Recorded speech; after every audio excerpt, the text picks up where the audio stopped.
Welcome to Real Estate in the Lowcountry. I am joined by Meg Herman, and she is, of course, with Goosehead Insurance, which is our neighbor here in the building. So it's good to see you, Meg. Thanks for being here today. Good to be back. I'm delighted to be here. Yeah. So we've talked about this a few times, but we're going to kind of take a different angle today. But that is, you know, people are starting to get their renewals that are a lot bigger than they were expecting, or in a lot of cases, people are getting a letter that's saying, you know what, we're not renewing in your area anymore, and people are kind of panicking. So you wanted to talk a little bit about, before that letter comes, some things we can do to, you know, do some risk management so that that's not such a big shocker. Right. Or make your home more insurable. And I think that's what I really want to focus on is we do tend to move our insurance from one carrier to the next for various reasons, price, or perhaps, you know, that market's not available anymore. Right. So if the more insurable your home is, the better off you are. And then I also like to say that the best claim is no claim. Yes. Because there's some things we can do to really prevent or mitigate those losses. Okay. First thing I tell people is, do you know where, and it's a good question for you, do you know how and where your water shutoff is to your house? I'm not sure. We should go there now. Okay, we should.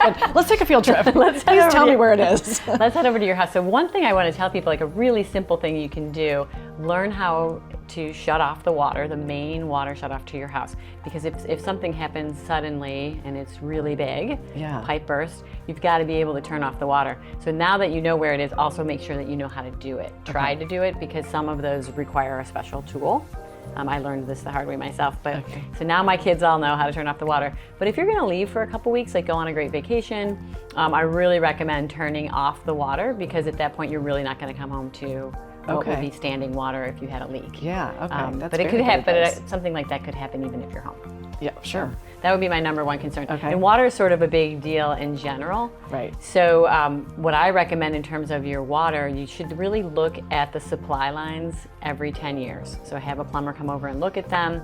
And you want to use, especially with the toilets, your washing machine, like a metal fiber type of a line, right? As opposed to like plastic or rubber, because those will get hard and break over time. Yes. And then you'll have the fiber doesn't do that. Right, not the metal tends not to do that. So those are things you could, like every 10 years is sort of the rule of thumb, but if a plumber's at your house, have them check them. Yeah. Right? Okay.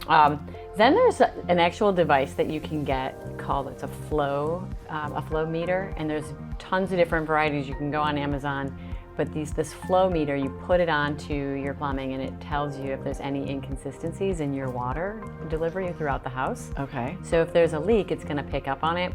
It'll alert you, and then the really expensive and more advanced models actually shuts the water off if it detects a leak, and then you have to go figure it out, but there's no water leaking. Yeah. So those that flow sensor is a really big deal. Insurance companies love them. They love them. Okay, they love good them. to know. Check on the flow meter. Get a flow meter, right? Yeah. Another thing is the electrical side of things. You know, fire, I mean, it's a more, it's not as frequent a loss, but obviously it becomes often a total loss, right?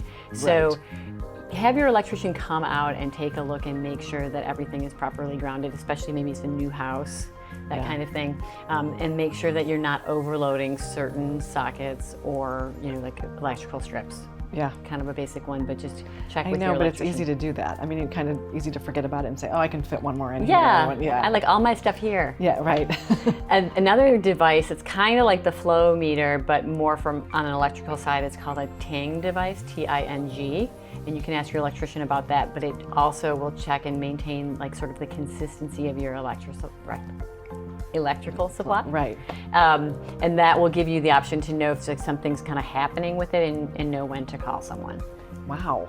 So, who knew that there were all these great devices out there? Cool thing. Yeah. And then the last, and I think really most important thing for us to think about from time to time is our roof, right? The roof is the number one thing that's keeping out the wind, hail, the hurricane, all of the weather that we have here. We can't control the weather, but if you have your roof checked, you're gonna at least know what's happening with it and know if it needs repairs. Yes. So have someone come out from time to time and check it out, and don't defer that maintenance on the roof. For sure. Well, that was phenomenal advice. Thank you for being here today. I need to go now because I have a lot of things I need to check in. Right? Give me a call if you need any help. Yeah, thanks, Meg, so much. Great to be here.